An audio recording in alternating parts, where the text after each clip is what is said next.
In the topic chemical bonding एक portion जो अभी हम कवर अप करने जा रहे हैं that is called as the phenomena resonance.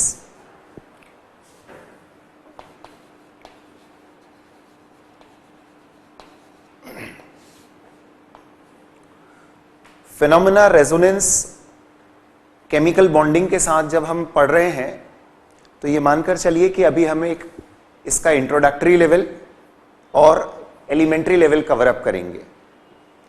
Application part जो होता है उसको लेकर भी मैं कुछ चीजें तो आपको क्लियर करूंगा ही यहां पर आप इसके वाइड एप्लीकेशंस देख पाएंगे जब आप जनरल ऑर्गेनिक केमिस्ट्री वाला पोर्शन देखेंगे। तो जनरल ऑर्गेनिक केमिस्ट्री में रेजोनेंस के एप्लीकेशंस के फॉर्म में कई सारी चीजें आपको देखने को मिलेंगी, बट फिनोमेना क्या होता है, किस तरह के एग्जाम्पल्स रेजोनेंस से एक्सप्लेन होते हैं और कौन कौन सी प्रॉपर्टीज को हम रेजोनेंस से रिलेट कर सकते हैं, इनको लेकर मैं कुछ बातें अभी इनिशिएट करता हूं। डायरेक्टली सबसे पहले तो मैं एक बार रेजोनेंस को डिफाइन करके बता देता हूं आपको, उसको बाद में हम एक बार फिर रिपीट करेंगे डेफिनेशन को जब हमारे सामने कुछ एग्जाम्पल्स भी होंगे। तो at the beginning stage resonance को सबसे पहले तो हम डिफाइन करते हैं। When all the physical and chemical properties of a compound or a species cannot be explained on the basis of one structural formula, then various structural formula are given to explain the properties. All such structures given to the compound are called as resonating structures, and the actual structure is a hybrid of all the resonating structures. Plus 1 level के जो students होते हैं 11th level पर यदि आप हैं और ये लेक्चर देख रहे हैं तो आपको एक चीज समझ में यहां पर थोड़ा स्लोली आती है कि आफ्टर ऑल फिनोमेना रेजोनेंस है क्या, कैसे हम इसको इमेजिन करें, या ये कहिए कि जो मैंने अभी डेफिनेशन दी है उसमें भी कई सारी चीजें, कई सारे पॉइंट्स आपको क्लियर नहीं हुए होंगे। इसीलिए मैं कुछ एग्जांपल्स लेकर आपसे सीधे बात करूंगा रेजोनेंस को लेकर, और जो डेफिनेशन अभी मैंने दी है मैं उसको ट्वाइस थ्राइस रिपीट भी करूंगा जब हमारे सामने कुछ एग्जांपल्स भी होंगे। फिर भी बिफोर टेकिंग द एग्जांपल्स मैं एक बार फिर से रेजोनेंस डिफाइन कर रहा हूं।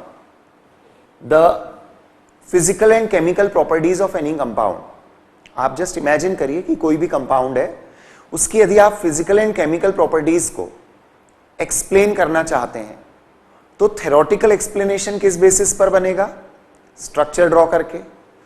जो स्ट्रक्चर आप ड्रॉ करते हैं यदि वो सभी प्रॉपर्टीज को सेटिस्फाई न कर पा रहा हो, यदि जो स्ट्रक्चर हम ड्रॉ करते हैं वो उस पर्टिकुलर कंपाउंड या स्पीशीज की सभी प्रॉपर्टीज को सेटिस्फाई न कर पा रहा हो, तो ऐसी सिचुएशन में हम उसकी प्रॉपर्टीज को जस्टिफाई करने के लिए, प्रूव करने के लिए more than one structures draw करते हैं। जो भी ड्रॉ किए जाने वाले स्ट्रक्चर्स होते हैं ये रेजोनेटिंग स्ट्रक्चर्स कहलाते हैं। रियल स्ट्रक्चर जो होता है that can not be drawn on paper, ये एक्चुअली दिए गए सभी स्ट्रक्चर्स का हाइब्रिड होता है, मतलब मिक्स्ड फॉर्म, एवरेज फॉर्म भी बोल सकते हैं आप इसको। तो जितने भी स्ट्रक्चर्स आप एक्चुअल स्ट्रक्चर को समझाने के लिए यूज करते हैं they are called as the resonating structures. मैं आपको फिनोमेना रेजोनेंस को समझने के लिए कुछ जनरल बातें बताता हूं एक एग्जांपल लेकर। We all know about benzene. Benzene के बारे में हम जानते हैं कि molecular formula, structure, these many things are well known. जब हम बॉन्डिंग के इस लेवल तक आते हैं तो ये सब चीजें हमें पता है कि बेंजीन में हम 6 कार्बन एटम्स का एक साइक्लिक स्ट्रक्चर बनाते हैं और हर कार्बन के साथ साथ एक एक हाइड्रोजन एटम की हम बॉन्डिंग बताते हैं। अभी तक इससे पहले जहां पर भी मैंने रेजोनेटिंग स्ट्रक्चर्स ड्रॉ की, मैंने जहां पर भी बेंजीन लिया था वहां पर मैंने इस तरह का एक स्ट्रक्चर बनाया है। जहां भी हम बेंजीन के एग्जांपल्स लेते आए हैं वहां इस तरह का हमने एक स्ट्रक्चर बनाया। इमेजिन करिए कि यदि इस स्ट्रक्चर को मान लिया जाए कि ये सही स्ट्रक्चर है, तो क्या इससे बेंजीन की प्रॉपर्टीज प्रूव होती हैं? कौन सी प्रॉपर्टीज, ये भी मैटर है। बेंजीन की कौन सी प्रॉपर्टीज है जो हम प्रूव करना चाहते हैं? ध्यान से सुने। पहली चीज तो ये कि बेंजीन के स्ट्रक्चर में आप ऑब्जर्व कर रहे हैं 3 पाई बॉन्ड्स। 3 पाई बॉन्ड्स होते हुए भी बेंजीन अनसैचुरेशन का टेस्ट नहीं देता। अनसैचुरेशन का टेस्ट मतलब जहां पाई बॉन्ड होते हैं वहां अनसैचुरेशन होता है हाइड्रोकार्बन्स में, और जो अनसैचुरेटेड हाइड्रोकार्बन्स होते हैं ये कुछ स्पेसिफिक टेस्ट्स देते हैं जिनको टेस्ट्स ऑफ अनसैचुरेशन कहा जाता है। ऑर्गेनिक केमिस्ट्री में आप इन चीजों को बेटर वे में समझ पाएंगे, but just try to understand कि एक प्रॉपर्टी हो गई कि ये टेस्ट ऑफ अनसैचुरेशन नहीं दे रहा है। अनसैचुरेशन का टेस्ट नहीं देना मतलब इट डजंट रिफ्लेक्ट कि ये अनसैचुरेटेड है, ये अपने आप को रिप्रेजेंट कैसा करता है कि ये सैचुरेटेड है। पॉइंट नंबर 2, जब आप इसकी बॉन्ड लेंथ देखते हैं, कार्बन कार्बन बॉन्ड लेंथ, तो इस स्ट्रक्चर के अकॉर्डिंग जो carbon carbon bond length expected थी उसमें 2 कार्बन यदि सिंगल बॉन्ड से बॉन्डेड होते हैं तो इसकी बॉन्ड लेंथ 154 पिकोमीटर होनी चाहिए। यदि 2 कार्बन डबल बॉन्ड से बॉन्डेड हो तो इसकी बॉन्ड लेंथ 134 पिकोमीटर होनी चाहिए। अब बेंजीन का यदि मैं ये वाला स्ट्रक्चर फॉलो कर रहा हूं तो बॉन्ड लेंथ का मैटर क्या आता है सामने? बॉन्ड लेंथ ऑल्टरनेटिवली 154, 134, 154, 134 पिकोमीटर्स आनी चाहिए। डबल बॉन्ड की बॉन्ड लेंथ शॉर्ट और सिंगल बॉन्ड की बॉन्ड लेंथ ज्यादा होती है। और यदि बेंजीन का ये स्ट्रक्चर सही मान लिया जाए तो क्या होगा?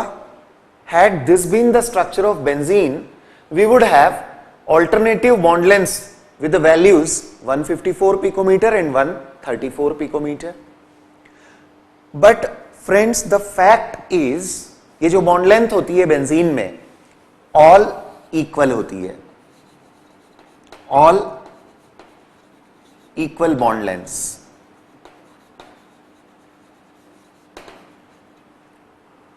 In fact we are talking about carbon carbon bond length, ये इक्वल होती है और वैल्यू होती है 143 पिकोमीटर। क्या बॉन्ड लेंथ का ये डेटा सिंगल और डबल बॉन्ड के बीच की लेंथ को रिफ्लेक्ट नहीं कर रहा? Yes, of course. इसका मतलब है कि बेंजीन में एक तो सभी कार्बन कार्बन बॉन्ड आइडेंटिकल है length wise, other property wise, और उनकी वैल्यू बॉन्ड लेंथ की सिंगल बॉन्ड और डबल बॉन्ड की वैल्यू के इन बिटवीन वैल्यू है। इस बेसिस पर मैं बोल सकता हूं कि बेंजीन में कार्बन कार्बन बॉन्ड एक फ्रैक्शनल बॉन्ड ऑर्डर के फॉर्म में भी होता है। मतलब सिंगल बॉन्ड से प्रॉपर्टीज बॉन्ड ऑर्डर की टर्म्स में ज्यादा आ रही है और डबल बॉन्ड के कंपैरिजन में कम है। बॉन्ड लेंथ के अकॉर्डिंग आप समझिए ये सिंगल बॉन्ड से शॉर्टर बॉन्ड लेंथ है और डबल बॉन्ड से मोर बॉन्ड लेंथ है। इसका मतलब जो बॉन्ड कैरेक्टर इन बेंजीन है वो सिंगल और डबल के इन बिटवीन है। प्रीवियस कोई भी थ्योरी यदि आप फॉलो करते हैं, whether Lewis theory, valence bond theory, कोई भी थ्योरी, तो आप वहां पर जब डायग्रामेटिकली स्ट्रक्चर को ऑन पेपर रिप्रेजेंट करते हैं तो सिंगल बॉन्ड बताने का तरीका है we draw one line between the 2 atoms. Double bond indicate करते हैं by 2 lines drawn between the atoms. तो इस तरह से यहां पर अब यदि सिचुएशन इस तरह की आ रही है तो यहां ये पॉइंट रिफ्लेक्ट होता है कि बॉन्ड लेंथ सिंगल और डबल के बीच में, यानी बॉन्ड कैरेक्टर भी इन बिटवीन है। किसी भी थ्योरी में फ्रैक्शनल बॉन्ड्स को रिप्रेजेंट करने का कोई तरीका इंट्रोड्यूस नहीं किया गया है कि how to represent fractional bond. Benzene में बॉन्ड ऑर्डर आ रहा है 1.5, तो ये फ्रैक्शनल बॉन्ड की वैल्यू कैसे आ सकती है या इसको स्ट्रक्चरली प्रूव कैसे किया जाए? तो इसे स्ट्रक्चरली प्रूव करने के लिए हम क्या कंसीडर करते हैं कि जब भी कुछ पर्टिकुलर रूल्स में आपको बताऊंगा कि कहां रेजोनेंस होता है, आप कैसे पहचानेंगे। देखिए, बेंजीन के लिए यदि ये दो स्ट्रक्चर में ड्रॉ करके बोलता हूं कि ये रेजोनेटिंग स्ट्रक्चर्स हैं और इसका जो एक्चुअल स्ट्रक्चर है वो इनका हाइब्रिड है। हाइब्रिड मतलब एक तरह से एवरेज स्ट्रक्चर भी आप बोल सकते हैं उसको। इनको मिला के जो बनेगा वो। अब केयरफुली ऑब्जर्व करिए, इस स्ट्रक्चर में मैंने जहां सिंगल बॉन्ड और जहां डबल बॉन्ड बताए हैं, यहां पर उसकी एक अपोजिट सिचुएशन है। यहां जहां पर सिंगल बॉन्ड था यहां पर डबल बॉन्ड है। उसी पोजीशन पर यहां जहां डबल बॉन्ड था इस स्ट्रक्चर में मैंने सिंगल बॉन्ड बताया। अब थोड़ा चीजों को एक दूसरे के साथ मिक्सअप करके सोचिए।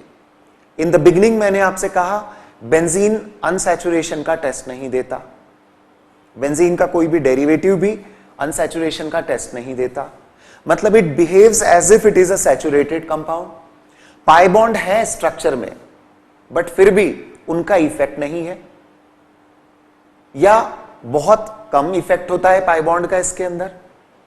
पॉइंट नंबर 2 मैंने कहा बॉन्ड लेंथ को लेकर सिंगल और डबल के इन बिटवीन वैल्यू है, और यह इंडिकेट करता है कि bond order in benzene for carbon carbon bond is 1.5। ये सारी चीजें अब एक दूसरे से मिक्सअप हो रही हैं। तो अब हम क्लैरिफाई करें कि वास्तव में बेंजीन कैसा है। एक्चुअली बेंजीन इन दोनों का हाइब्रिड है, इन दोनों स्ट्रक्चर्स का हाइब्रिड। हाइब्रिड मतलब इनको मिलाकर जो बनना चाहिए, जो सिचुएशन आएगी वो होगी। तो ये सिचुएशन जस्ट वैसी ही है कि जैसे हमारी डिक्शनरी में कहीं 1.5 डेढ़, हिंदी में जिसको बोलते हैं डेढ़, यदि वो वर्ड नहीं होता तो हम क्या करते, आप सोचिए।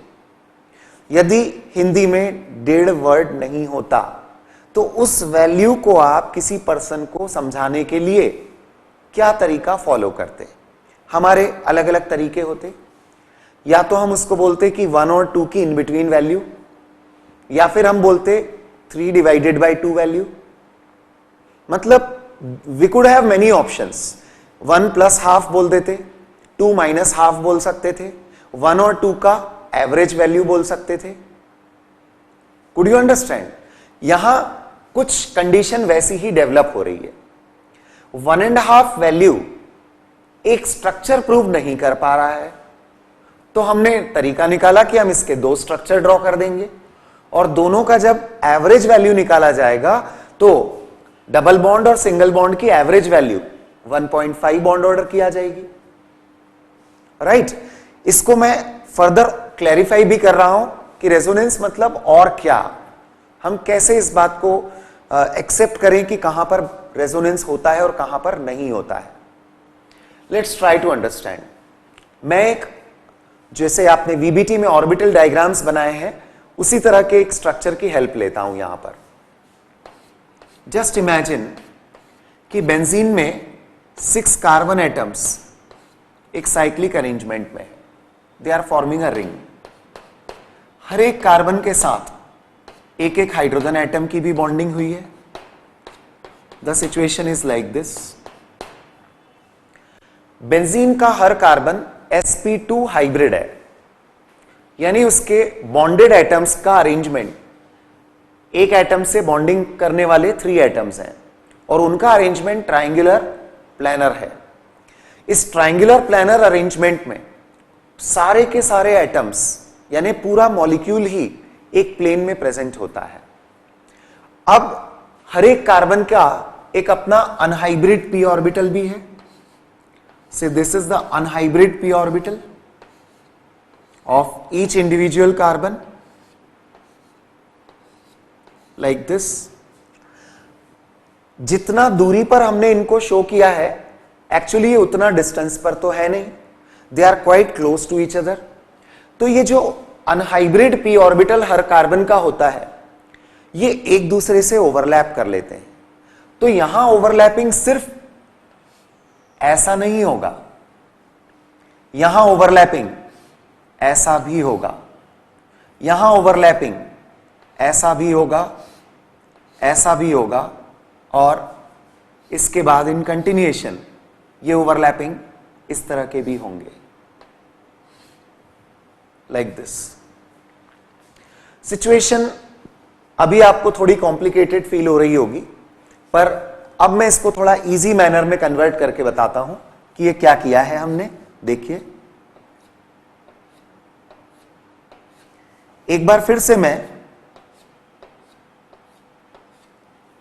इसे इजीली समझने के हिसाब से एक और तरीके से इसको ड्रॉ करूंगा। ये हर एक कार्बन के मैंने बॉन्ड लाइन फॉर्मूला में अनहाइब्रिड पी ऑर्बिटल बता दिए।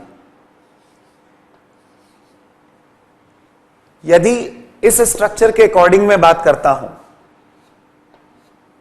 तो ऑल्टरनेटिव ऐसी ओवरलैपिंग से हमने पाई बॉन्ड फॉर्मेशन बताया बेंजीन में। दूसरे स्ट्रक्चर में जहां पहले स्ट्रक्चर में सिंगल था वहां हमने डबल कर दिया बॉन्ड, और जहां पहले डबल था वहां हमने सिंगल बॉन्ड इंडिकेट किया। Now imagine the situation, benzene का स्ट्रक्चर इसका और इसका हाइब्रिड है। मतलब यदि मैं इस ऑर्बिटल की बात करता हूं तो पार्शियल ओवरलैपिंग इस ऑर्बिटल की एक नेबर के साथ है और पार्शियल ओवरलैपिंग दूसरे नेबर के साथ भी है। So they are forming a continuum. Orbital का ओवरलैपिंग होकर एक कंटिन्यूम फॉर्म हो रहा है। All the orbitals are, I mean all the 6 orbitals are having an overlapping this way. जब ये ओवरऑल इस तरह की सिचुएशन डेवलप होती है तो फाइनल स्ट्रक्चर के बारे में देखिए क्या होता है। जो फाइनली स्ट्रक्चर बनता है उसमें कार्बन और हाइड्रोजन तो एक प्लेन में है, लेकिन इस प्लेन के जस्ट अबव एंड बिलो ये ओवरलैपिंग से डेवलप्ड 6 पाई इलेक्ट्रॉन्स का रीजन होता है। 3 पाई बॉन्ड मतलब 6 पाई इलेक्ट्रॉन्स, तो उनका एक पूरा रीजन इस तरह का डेवलप हो जाता है और ये पूरा एक कंटिन्यूम फॉर्म कर लेता है। अब कंटिन्यूम फॉर्मेशन जो होती है इसमें पाई इलेक्ट्रॉन्स की ही होती है। रेजोनेंस इज द फेनोमेना जिसमें पाई इलेक्ट्रॉन पेयर का ही पार्टिसिपेशन होता है। Sigma bonds are not involved in resonance phenomena. तो स्ट्रक्चर में सिग्मा बॉन्ड्स की पोजीशंस फिक्स्ड हैं। पाई बॉन्ड की पोजीशंस को आप डीलोकलाइज्ड बताते हैं। टर्मिनोलॉजीज पर ध्यान देते जाइए क्योंकि one after the other new terminologies इसमें आपको सुनने को मिलती हैं। तो जैसे मैंने कहा कि यहां पर डीलोकलाइजेशन ऑफ पाई इलेक्ट्रॉन्स होता है। डीलोकलाइज होना मतलब पूरे सिस्टम पर इक्वली डिस्ट्रीब्यूट होना। कई सारे एटम्स पर equal distribution of pi electrons हो जाता है। इसे बोला जाता है delocalisation of the pi electrons. Resonance को यदि मैं एक ऑल्टरनेट लैंग्वेज में कहूं कि रेजोनेंस क्या है, तो रेजोनेंस फेनोमेना में होता है delocalisation of pi electrons. Resonance में होता है डीलोकलाइजेशन ऑफ पाई इलेक्ट्रॉन्स। अब यदि डीलोकलाइजेशन ऑफ पाई इलेक्ट्रॉन से आप रेजोनेंस बताते हैं तो रेजोनेंस के और क्या रूल्स हैं, हम कैसे पहचानेंगे कि गिवन एग्जांपल्स में कहां रेजोनेंस होगा और कहां नहीं होगा। It's simple to understand. देखिए, रेजोनेंस की कंडीशन होती है कि रेजोनेंस वहां पॉसिबल होगा जहां 2 और मोर पाई इलेक्ट्रॉन पेयर्स का कॉन्जुगेशन हो। पाई इलेक्ट्रॉन पेयर्स का कॉन्जुगेशन, कॉन्जुगेशन का मतलब होता है present at the alternate positions. जहां 2 या 2 से ज्यादा पाई बॉन्ड की पोजीशन ऑल्टरनेटिंग पोजीशन हो, that is the condition of resonance. No, this is not compulsory कि हमेशा 2 पाई बॉन्ड का ही ऑल्टरनेशन चाहिए आपको। ऑल्टरनेशन एक पाई बॉन्ड का किसी भी दूसरे एक अनसैचुरेशन के साथ में भी हो सकता है। रेजोनेंस की यह भी कंडीशन है। तो ओवरऑल मैनर में रेजोनेंस कहां कहां होगा, या तो 2 या 2 से ज्यादा पाई बॉन्ड का ऑल्टरनेशन हो जिसको बोलते हैं कॉन्जुगेशन में प्रेजेंट हो, या फिर एक पाई बॉन्ड किसी अनसैचुरेशन के साथ कॉन्जुगेशन बनाए। अनसैचुरेशन से मेरा मतलब है पाई बॉन्ड भी ऑफ कोर्स एक अनसैचुरेशन है, तो पाई बॉन्ड का पाई बॉन्ड के साथ ऑल्टरनेशन हो, या लोन पेयर के साथ ऑल्टरनेशन हो, या फिर वेकेंट ऑर्बिटल के साथ ऑल्टरनेशन बन जाए, ये सारी चीजें अनसैचुरेशन में काउंट होती हैं। तो जब अनसैचुरेशन का कॉन्जुगेशन होता है तो फिनोमेना रेजोनेंस ऑब्जर्व किया जाता है। तो resonance is observed when there is a conjugation of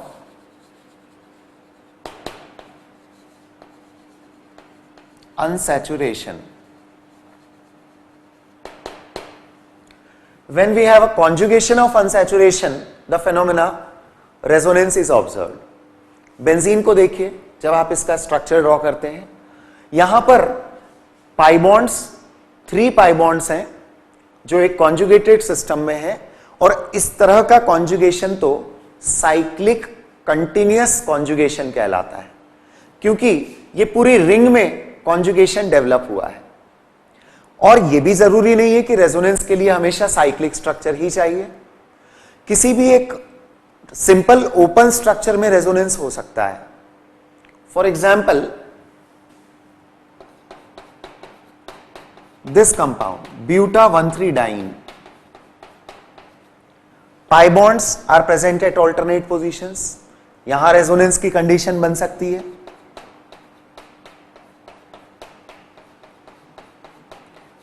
ये केस देखिए, this is इथीनमीन,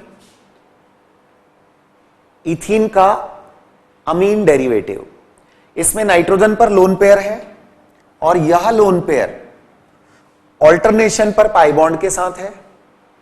this way this pair will be involve in resonance, यहां रेजोनेंस होगा, यहां रेजोनेंस होगा। ओपन स्ट्रक्चर्स में और भी कई सारे एग्जाम्पल्स हम ले सकते हैं, लाइक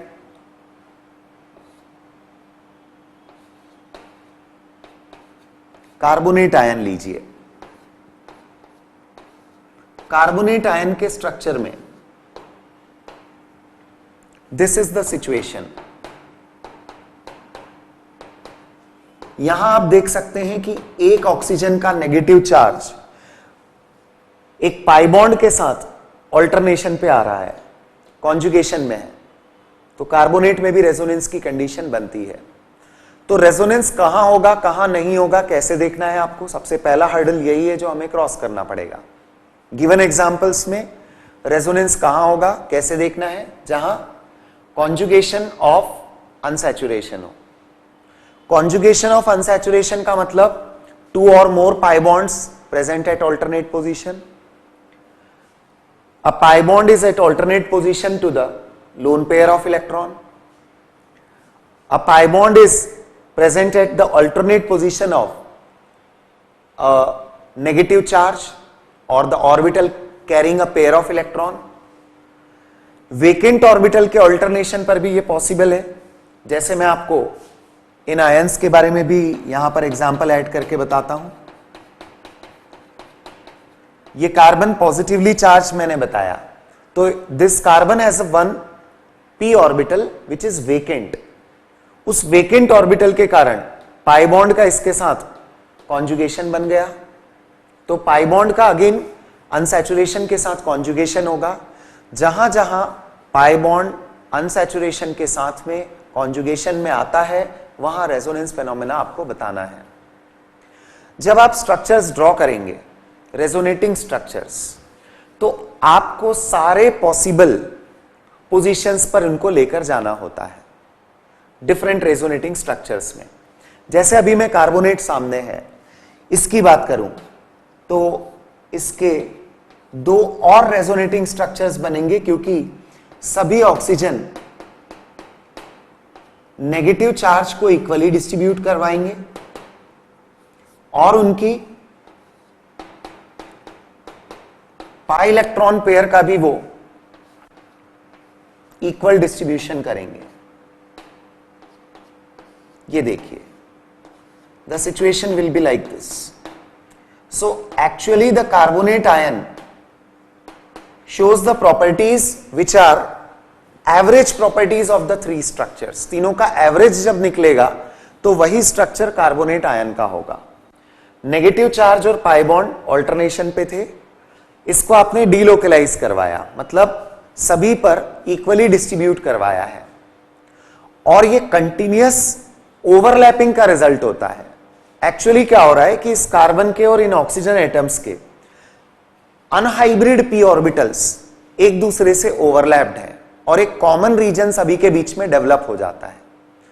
तो रेजोनेंस की एक एसेंशियल कंडीशन यह भी बनती है कि जो एटम्स का अरेंजमेंट होना चाहिए that should be in a planar होना चाहिए।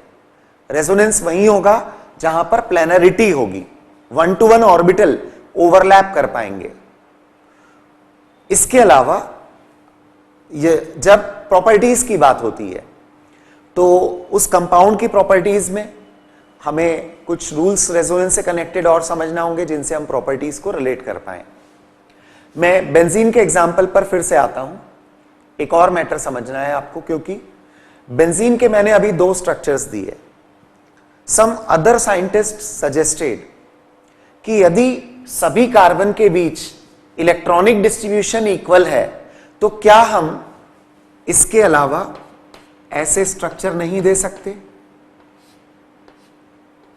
ऑफ कोर्स बेंजीन के रेजोनेटिंग स्ट्रक्चर्स में ये भी काउंट होते हैं। ये पाई बॉन्ड्स की पोजीशन आप समझ सकते हैं, इमेजिन कर सकते हैं।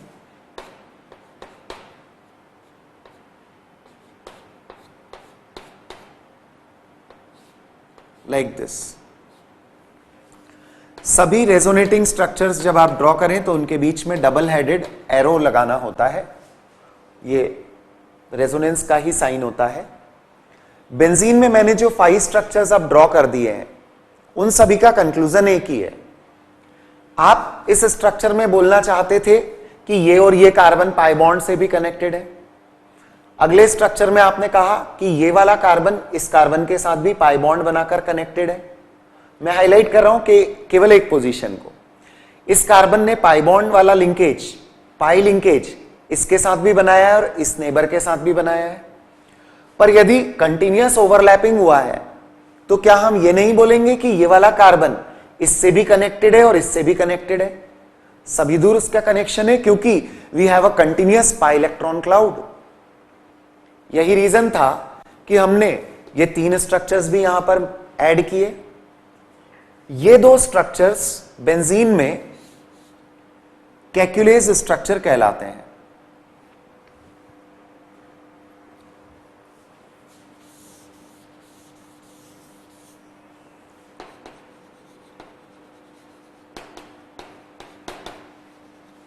ये 3 स्ट्रक्चर्स जो आप देख रहे हैं they are Dewar's structures. Kekule's structures and Dewar's structures.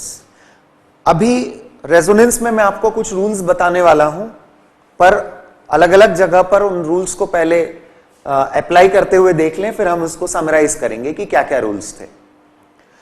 जब भी हम रेजोनेटिंग स्ट्रक्चर्स ड्रॉ करेंगे तो सिग्मा बॉन्ड्स और बॉन्डेड एटम्स जितने भी होते हैं इनकी पोजीशन नहीं बदलती, they lie at the fixed positions. लेकिन पाई बॉन्ड्स की पोजीशन या पाई इलेक्ट्रॉन पेयर्स की पोजीशन चेंज होती है इन द रेजोनेटिंग स्ट्रक्चर्स। एक इंपॉर्टेंट रूल यह है कि जब हम किसी के रेजोनेटिंग स्ट्रक्चर्स ड्रॉ करेंगे तो कंपल्सरीली ऐसा नहीं होगा कि सभी स्ट्रक्चर्स एक्चुअल स्ट्रक्चर को अपना इक्वल कंट्रीब्यूशन दें। कार्बोनेट के मैंने जो 3 स्ट्रक्चर्स यहां बनाए हैं they give equal contribution to the actual structure. Actual structure में इनका कंट्रीब्यूशन तीनों का इक्वल होता है, 1/3 1/3। बट बेंजीन के केस में आ जाइए तो they do not contribute equally for the actual structure. 80% of the properties Kekule's structure से प्रूव हो जाती है।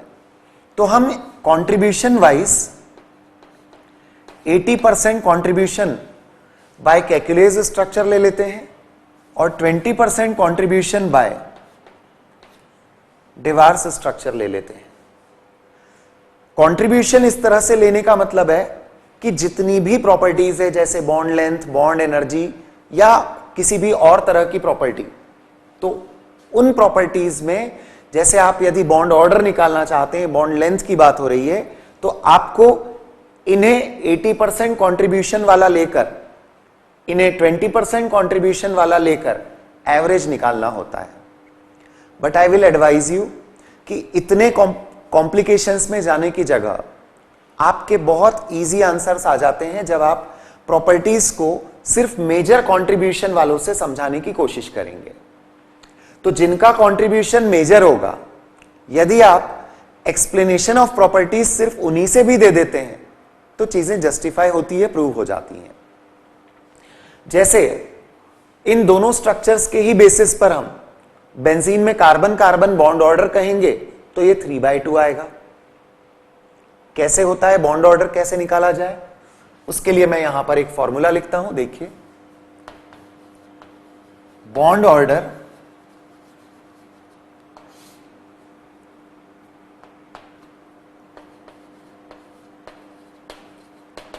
between the two atoms in a species showing resonance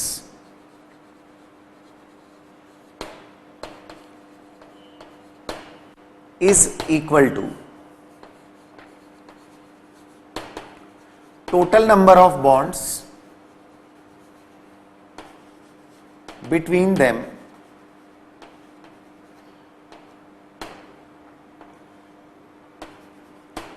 in all resonating structures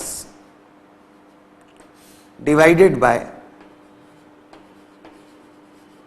the total number of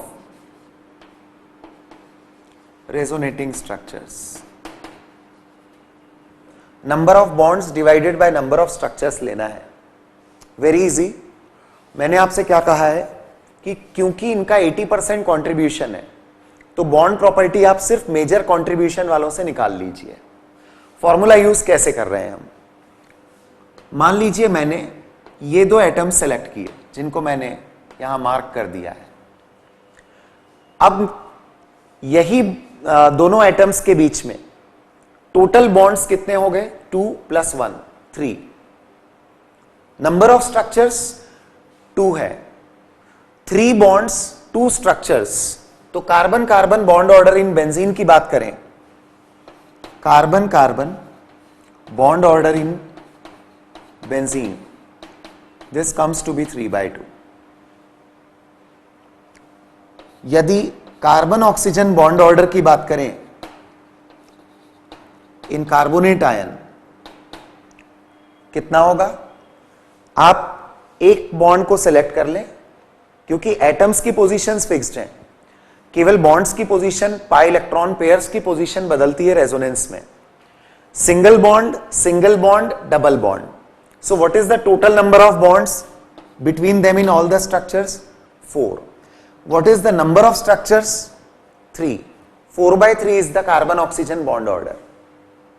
सोचिए friends, यदि single bond को आप एक line से ड्रॉ करके बता देते हैं, डबल बॉन्ड को 2 लाइन ड्रॉ करके 2 एटम्स के बीच में इंडिकेट कर देते हैं आप, तो आप 1.5 या 1.33 बॉन्ड ऑर्डर किसी तरह से कैसे एक्सप्लेन कर पाएंगे? सिंगल स्ट्रक्चर में पॉसिबल नहीं है। That is the point. Properties इस बात को प्रूव करती हैं, पर सिंगल स्ट्रक्चर ड्रॉ करने का ऐसा तरीका नहीं है कि आप उसमें फ्रैक्शंस ऑफ बॉन्ड्स बता सकें या फ्रैक्शंस ऑफ चार्ज बता सकें। जैसे आप ये कार्बोनेट का ही केस देखिए। अब यहां पर क्या हो रहा है कि -2 चार्ज तीनों ऑक्सीजन पर इक्वली डिस्ट्रीब्यूटेड है। तो यदि मैं formal charge on each oxygen कहूंगा तो ये -2/3 आएगा।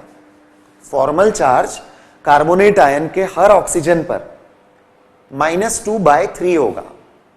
तो अब चार्ज के फ्रैक्शंस, बॉन्ड के फ्रैक्शंस सिंगल स्ट्रक्चर में बताना पॉसिबल नहीं है।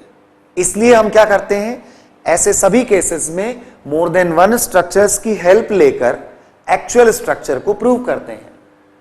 आई होप एक एलिमेंट्री लेवल पर ये सब चीजें समझ में आ रही होंगी आपको, और इनके एप्लीकेशंस वास्ट हैं। जैसा मैंने कहा, ऑर्गेनिक, इनऑर्गेनिक में कई जगह पर हमें इनको यूज करना होगा।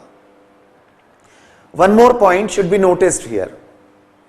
जैसे अभी मैंने बॉन्ड ऑर्डर के लिए फॉर्मूला बताया, फॉर्मल चार्ज कैसे निकालना है, क्योंकि -1 चार्ज 2 बार आपने एक ऑक्सीजन पर बताया और 1 बार कोई चार्ज नहीं बताया, तो -2/3 उस ऑक्सीजन का फॉर्मल चार्ज हुआ। ये सारी चीजें आप डिटरमाइन कर सकते हैं, कर लेंगे, लेकिन अब आपको पता होना चाहिए कुछ रूल्स। रेजोनेंस में कुछ रूल्स होते हैं। जब भी आप रेजोनेटिंग स्ट्रक्चर्स ड्रॉ करें तो इन रूल्स को आप जरूर ध्यान से फॉलो करिए। क्या क्या रूल्स हैं सुनिए।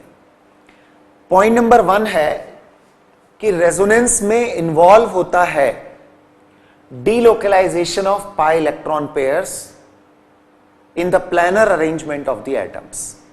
ये सबसे पहले तो मैंने एक पूरा description, formal method to express resonance ये बताया आपको। मैं रिपीट करता हूं, resonance involves the delocalisation of pi electrons in the planar arrangement of atoms. किसी भी स्पीशीज में जब एटम्स एक प्लेन में हो और उनमें पाई इलेक्ट्रॉन्स डीलोकलाइज हो रहे हो, मतलब इक्वली डिस्ट्रीब्यूट हो रहे हो, तो यह कंडीशन रेजोनेंस की बनती है। रेजोनेंस में पॉसिबिलिटी तब बनती है रेजोनेंस की जब सिस्टम अनसैचुरेशन के कॉन्जुगेशन वाला हो। This is another point. Resonance is observed when the system has conjugation of unsaturation. Unsaturation का कॉन्जुगेशन मैं पहले बता चुका, यानी या तो दो या दो से ज्यादा पाई बॉन्ड ऑल्टरनेटिंग पोजीशन पर हो, एक पाई बॉन्ड का ऑल्टरनेट पोजीशन पर लोन पेयर हो, नेगेटिवली चार्ज एटम हो, पॉजिटिवली चार्ज एटम हो। ये सभी कंडीशंस रेजोनेंस के लिए अप्लाई होती हैं। अगला पॉइंट सुनिए।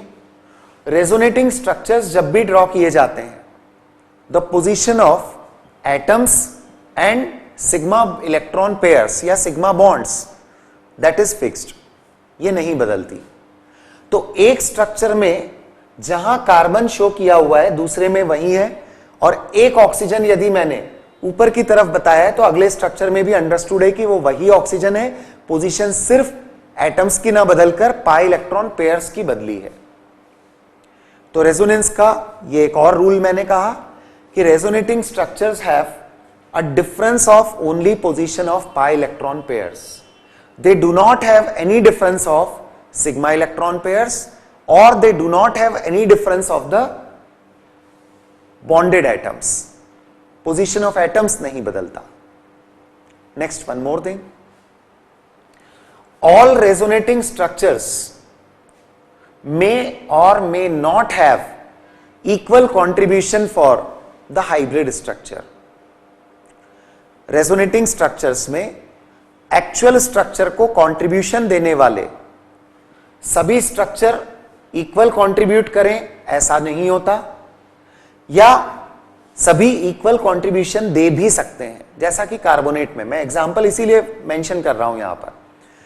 ऐसा जरूरी नहीं है कि सभी के बराबर कंट्रीब्यूशन हो, मतलब बराबर भी हो सकते हैं कंट्रीब्यूशन और बराबर नहीं भी हो सकते हैं। कार्बोनेट में all the 3 have equal contribution, benzene में all the 5 do not have equal contribution, ये हो सकता है।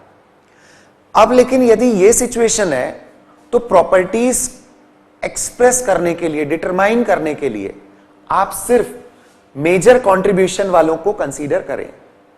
No need to consider the structures of minor contribution. One more thing, resonating structure जब आप ड्रॉ करेंगे तो you may come across different structures जिसमें अलग अलग तरह की सिचुएशन डेवलप होती है। जैसे ये कंपाउंड आप देख रहे हैं, दिस इज ब्यूटा 1,3-डाइन। अभी मैं इसका एक रेजोनेटिंग स्ट्रक्चर यहीं ड्रॉ करता हूं, देखिए